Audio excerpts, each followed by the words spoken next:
Va-t'en, chétif insecte, excrément de la terre. C'est en ces mots que le lion parlait un jour au moucheron. L'autre lui déclara la guerre.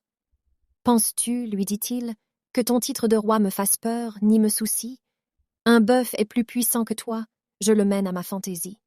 À peine il achevait ces mots que lui-même il sonna la charge, fut le trompette et le héros.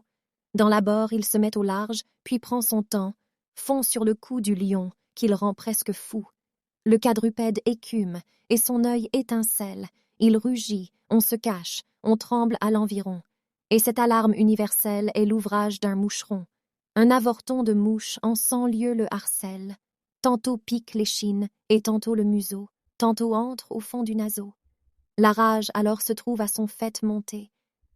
L'invisible ennemi triomphe et rit de voir qu'il n'ait griffe ni dents en la bête irritée qui de la mettre en sang ne fasse son devoir. Le malheureux lion se déchire lui-même, fait résonner sa queue à l'entour de ses flancs, bat l'air qui n'en peut mais, et sa fureur extrême le fatigue, l'abat, le voilà sur les dents. L'insecte du combat se retire avec gloire. Comme il sonna la charge, il sonne la victoire, va partout l'annoncer, et rencontre en chemin l'embuscade d'une araignée. Il y rencontre aussi sa fin. Quelle chose par là nous peut être enseignée? J'en vois deux, dont l'une est qu'entre nos ennemis les plus à craindre sont souvent les plus petits. L'autre, qu'au grand péril tel a pu se soustraire, qui périt pour la moindre affaire.